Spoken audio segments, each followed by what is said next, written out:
Ça y est, on y est. La saison 1965. Des mois de compétition, des victoires incroyables, des déceptions terribles. Et tout, absolument tout, se joue maintenant, sur une seule et dernière course. Bienvenue pour ce décryptage de ce qui s'annonce comme une finale absolument mémorable à Spa. La question est évidemment sur toutes les lèvres. Qui sera le champion ? Après une saison pleine de rebondissements, le suspense est à son comble. Et c'est là que ça devient complètement fou. 5 pilotes, oui 5, peuvent encore mathématiquement être sacrés.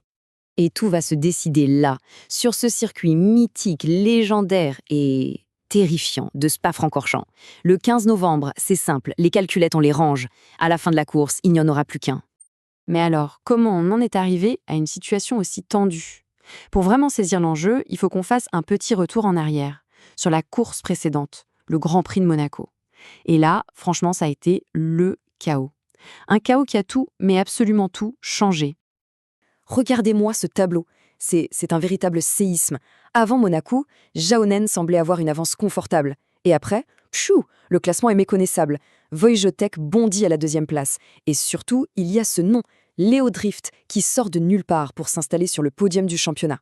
Ce n'est plus une course au titre, c'est une véritable bataille rangée qui s'annonce.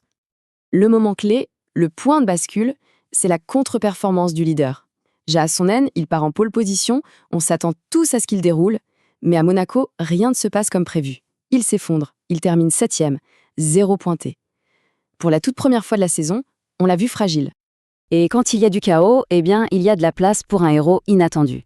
Et ce héros, ce jour-là, c'est Leo Drift. Le jeune Américain réalise une course parfaite et décroche sa toute première victoire en carrière. Il a transformé le malheur des uns en son propre triomphe, et ça l'a propulsé directement au cœur de la lutte pour le titre.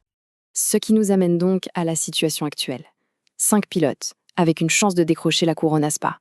5 styles, 5 personnalités, mais un seul trône à la fin. Alors concrètement, voilà l'état des lieux avant cette grande finale. Jaonen est toujours en tête, oui, mais son avance a fondu.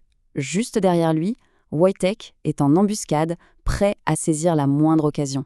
Et puis on a ce trio, Drift, Ashford et Massa, qui est juste là, à l'affût, comme une meute qui attend le moindre faux pas.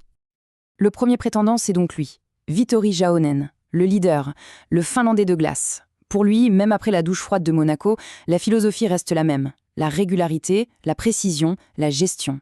Pas besoin de coups d'éclat, juste une exécution parfaite. La question c'est, est-ce que ce calme apparent va résister à une telle pression ? En 2e position, on a son opposé quasi parfait, Xavier Wojtek, le chasseur. Lui, c'est un prédateur. Il traque Jaonen depuis le début de la saison. La 2e place, ça ne l'intéresse absolument pas. Il ne vient pas à Spa pour compter les points, il vient pour gagner. C'est clair, c'est net. C'est la menace la plus directe. Vient ensuite Leo Drift, l'héritier, le vainqueur surprise de Monaco. Il incarne vraiment cette nouvelle génération de pilotes sans complexe. Il ne se contente pas d'une victoire, il vise le Graal, la consécration suprême. Et c'est cette ambition qui le rend à la fois imprévisible et terriblement dangereux. Et puis, il y a Bobby Ashford, le coéquipier de Jaonen. Le gentleman. On a tendance à l'oublier, il est souvent dans l'ombre, mais sa régularité est une arme redoutable. Et si, pour cette dernière course, l'élève décidait de dépasser le maître ? Il pourrait bien être l'arbitre de ce championnat. Et enfin, il y a lui, Francesco Massa, le joker, l'outsider, le feu brésilien. Ses chances sont les plus faibles, c'est vrai, mais c'est ça qui le rend si dangereux. Il n'a strictement rien à perdre. Il n'a pas à calculer, juste à attaquer, à tout donner. Il peut créer l'étincelle ou carrément mettre le feu au championnat. Bon, maintenant qu'on connaît les forces en présence, passons aux choses sérieuses, les scénarios. Parce que là, la stratégie va être cruciale. Chaque place, chaque point va compter. Surtout avec une règle essentielle, en cas d'égalité de points à la fin, c'est le pilote le mieux classé à Spa qui l'emporte. Et ça change tout. Allez, on commence logiquement par le leader, Vittori Jaonen. Il a son destin entre ses mains, mais la marge d'erreur, elle est devenue minuscule.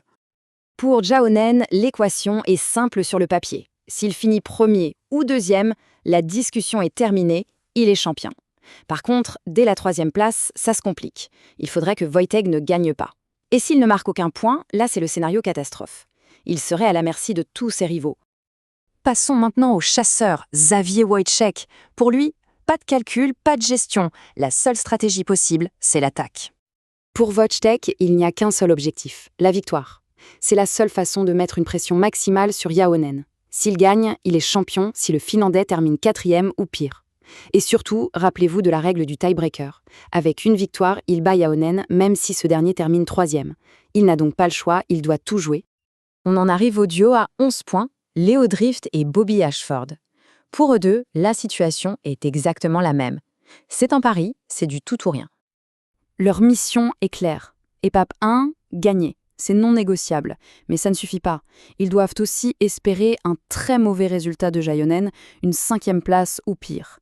C'est un pari énorme, mais si les planètes s'alignent, ils peuvent le faire. Et on termine avec l'outsider ultime, Francisco Massa. Là, on ne parle plus de pari, on parle carrément de miracle. Il lui faudrait un alignement parfait des étoiles. Pour Massa, il faut d'abord, bien sûr, gagner la course. Ensuite, il doit espérer un effondrement quasi total de Jaonen, qui devrait finir 6e ou pire. Mais tenez-vous bien, le calcul est fou. Si Massa gagne et que Jaonen termine 6e, il se retrouve à égalité de points et Massa devient champion. C'est le scénario de film le plus improbable et c'est pour ça qu'on adore ce sport. Voilà, les scénarios sont posés. Les calculs sont faits. Les gladiateurs sont prêts à entrer dans l'arène. Tout se résume désormais à une seule et grande question. Alors, qui va l'emporter? La fiabilité et la rigueur de Jaonen ou la fureur de ses poursuivants? L'expérience du leader ou l'insouciance de la nouvelle génération? La seule certitude qu'on a, c'est que l'histoire de cette incroyable saison 1965 va s'écrire sur l'asphalte de Spa. Le dernier chapitre s'annonce tout simplement légendaire.